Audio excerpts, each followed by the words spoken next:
Repeat calendar શોધવાની રીત જોઈએ.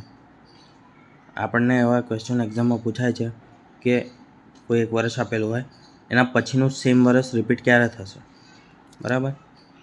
તો એના માટે લીપ વર્ષ આપણે 4 હોય છે, જે આપણે 4 વડે ભાગીને શોધીએ છીએ. એમાં જો 0 શેષ વધે તો પછી પૂછ્યું હોય કે હવે પછી ક્યારે આવશે, તો 28 એડ કરવાનું. એમાં 1 હોય શેષ તો 6 એડ કરવાનું, 2 હોય તો 11, 3 હોય તો 11. સેમ જો પહેલાં પૂછ્યું હોય તો જે વર્ષ છે અને 0 શેષ હોય એટલે કે લીપ વર્ષ હોય તો 28 માઇનસ કરવાનું. 1 વર્ષ એટલે કે 1 વર્ષ વધારે હોય, 1 એડ થાય, 1 શેષ વધે તો -11, 2 હોય તો પણ -11 અને 3 હોય તો -6. આ તમારે યાદ રાખવું પડશે. સિમ્પલ છે. લીપ વર્ષ હોય અને આગળ પૂછ્યું હોય કે હવે પછી ક્યારે આવશે, તો 28 પ્લસ 1 શેષ હોય તો 6 પ્લસ 11 પ્લસ 11 પ્લસ એટલે કે 28, 6, 11, 11 અને અહીંયા 28, 11, 11, 6, બરાબર?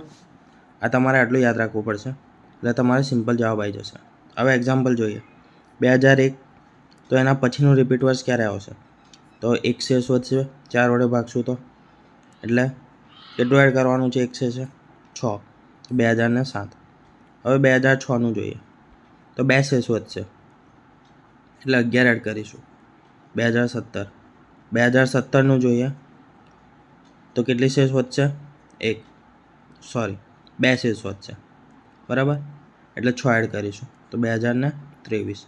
1996 એમાં 0 શેષ વધશે કેમ કે આ લીપ યર છે એટલે +28, 2024. તો આ જે વર્ષ છે તે 2096નું રિપીટ વર્ષ છે.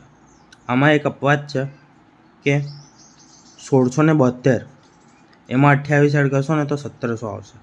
હવે સદીનું વર્ષ છે, એને આપણે 400 વડે ભાગીએ લીપ વર્ષ ચેક કરવા માટે, તો આને 400 વડે ભાગી નહીં શકાય આપણે, એટલે આ લીપ વર્ષ નથી. પરંતુ આ તો લીપ વર્ષ છે, એટલા માટે આનું લીપ વર્ષ શોધવા માટે આપણે +40 કરીએ છીએ અને 1712, બરાબર? જે લીપ વર્ષ પણ છે અને 1672નું રિપીટેડ વર્ષ છે, બરાબર? આ એક અપવાદ છે, તે યાદ રાખજો.